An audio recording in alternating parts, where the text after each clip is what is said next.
दोषी ठहराते हैं, कहते हैं वो बीमार पड़े रहते हैं, सर पैर पीठी से लेके पैर में दर्द होती है, बहुत सारी जांच भी हो गई पर वो ठीक नहीं हो पा रहे हैं। और मेरे सास परिवार में सब बोलते हैं कि मेरी वजह से वो तुलसी माला पहन रखे हैं कंठी, ऐसे नहीं पहनना चाहिए, मेरे परंपरा में तुलसी माला नहीं पहनते हैं। तो इसलिए मैं बहुत दुखी होती हूँ कि मेरी वजह से कहीं मेरे पति को कष्ट तो नहीं हो रही है।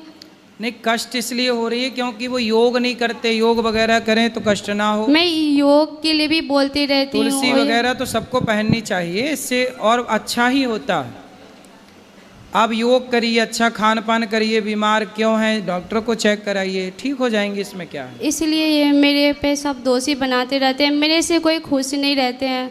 जब मैं जैसे आपका कथा सुनती रहती हूँ, आपका नियम पूर्वक से नहा के खाना बनाना, मैं लड्डू गोपाल रखी उनकी पूजा करती हूँ। कोई भी काम हो अच्छी बुरे में, बुरे नहीं अच्छी सारी काम कहती पति को परिवार को, तो सब मुझे बोलने लगते हैं। पति कब से बीमार हैं? पति 3 साल से। तो गुरु मंत्र लिए कितना टाइम हो गया आपको? 2 साल से। मतलब 2-2.5 साल हो गए। मतलब गुरु मंत्र लिए थे उसके पहले से पति बीमार थे? बीमार है। तो भाई बीमार क्यों है, डॉक्टर को दिखाओ, योग करो, सब बढ़िया होगा। इसलिए बीमार है क्योंकि वो योग ना करते, खाते पीते ठीक से ना होंगे, गलत चीज खाते होंगे। हाँ, तुलसी माला पहन रखे हैं पर वो क्या करते हैं, पीने भी लगते हैं, गुटखा भी खाने लगते हैं। मैं बोलती हूँ तो बहुत। अब शराब पिएंगे, गुटखा खाएंगे, गलत चीज खाएंगे पिएंगे तो शरीर तो एक मशीन है, मशीन तो खराब होती ही है। वो लाइव में आपको देख रहे हैं, आप अपनी कृपा को उनको बता दीजिए कि ये सब नहीं करना है। जो मांस मछली खाते हैं ना, उनके साथ भोजन करने लगते हैं। वो भी खाते हैं मांस मछली? मैं खाती नहीं है, वो जो कोई दोस्त लोग खाते हैं ना, तो उनकी बर्तन में उनके साथ खाना खाने लगते हैं। तो ये गलत है ना, नहीं खाने चाहिए। तो मैं बताती हूँ, फिर उनको ले आना, बात करेंगे, नहीं खाएंगे वो, ठीक है। और शराब वराब ना पिए, अच्छे डॉक्टर को दिखाओ। राधे राधे गुरुजी। हाँ जी।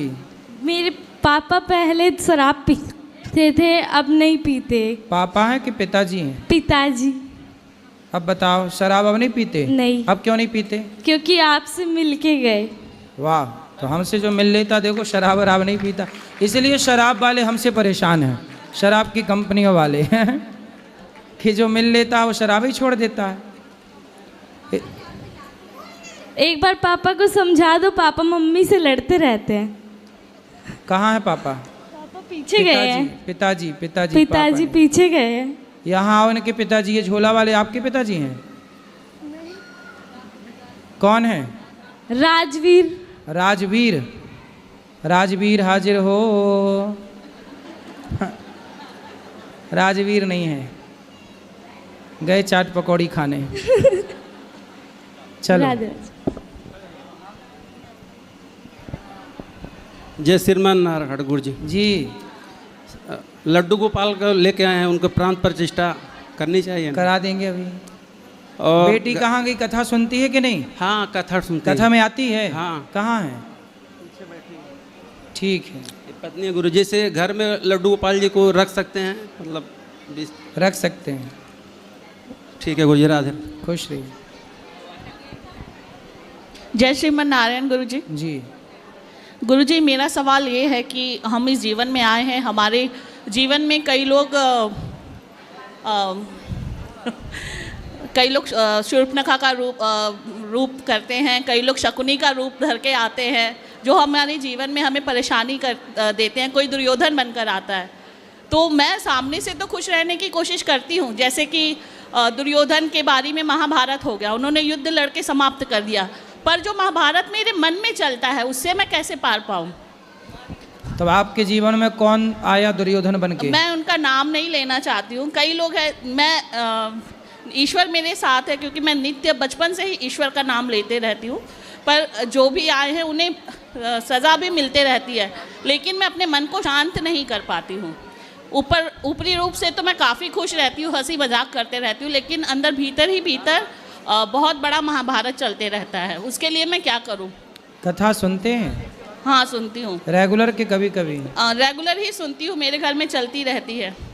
कथा रेगुलर सुनिए, भगवान का ध्यान किया करिए, कीर्तन किया करिए, ध्यान करना सीखिए। 10 मिनट आंखें बंद करके सवेरे सवेरे ध्यान करेंगे अपने आप। अभी हम कथा में ध्यान कराएंगे कल, तो वो याद कर लीजिएगा, फिर वैसे किया करिए। पर गुरुजी उनका तो दिन रात सामना होता रहता है, फिर हम कितना भी करें वही बात हो जाती है। लेकिन मैं आपका मैंने आपका वैसे ही वैसे बहुत अच्छा खाना खाया, बहुत अच्छा प्रसाद मिला, बहुत अच्छा।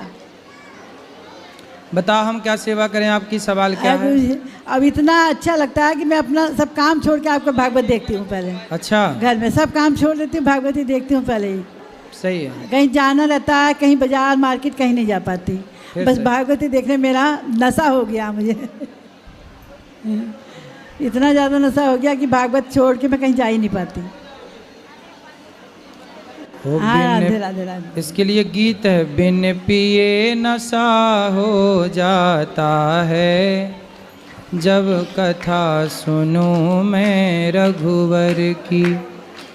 ओ बिन पिए नशा हो जाता है, जब कथा सुनूं मैं रघुवर की। है ना मैया? बोलो। गुरुजी राधे राधे जी। मैं उड़ीसा राउरकेला। वो भी बंद हो गई? वो भी बंद हो गया। तो वो क्यों बंद हो गई?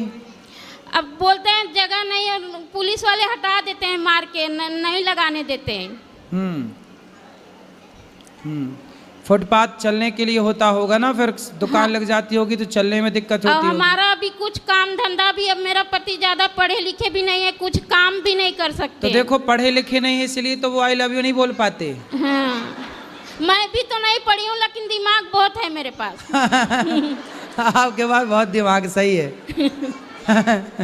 सही है, बहुत दिमाग है आपके पास। तो अपने पति को अपना थोड़ा दिमाग दे दो, गिफ्ट करो, ट्रांसफर करो।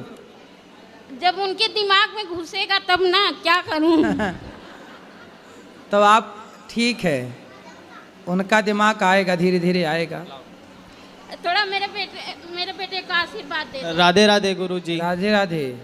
बस आपसे आशीर्वाद लेने आया था मुंबई से यहाँ पे। खुश रहो, कुछ काम धाम आप लोग भी करो। वही डैडी की हेल्प करते, पिताजी की दुकान पे जाके। पढ़ाई चालू है। पढ़ाई भी करो, खुद का कुछ काम करो, ताकि घर गृहस्थी सही सही चलता रहे। भगवान करे ठीक चले। गुरुजी राधे राधे, जय श्री नारायण जी। गुरुजी, आज मेरा लड़का 10वीं में पास हुआ है, इसीलिए मैं परसों रिजल्ट आया तो मैं बोली गुरुजी का पहले चलो आशीर्वाद लो। आ जाओ बेटा। वाह। और गुरुजी साधु संत के लिए बोलते थे, तो हमारे देवर जेठौत गए गांव करने के लिए बरखी, मैं बोली कि मैं वृंदावन में करूंगी। वाह। और तीसरा नंबर की हूँ, तो आप कहते हो चूल्हा बट गया तो सब कुछ बट गया, तो इसीलिए मैं बोली कि मैं वृंदावन में जाके साधु सेवा करूँगी। बहुत बढ़िया सोचा आपने कि बच्चे पास हो गए तो आप साधु संतों की सेवा कर रही हैं। गुरुजी आपकी मैं खास भक्त हूँ, और आप जब माँ का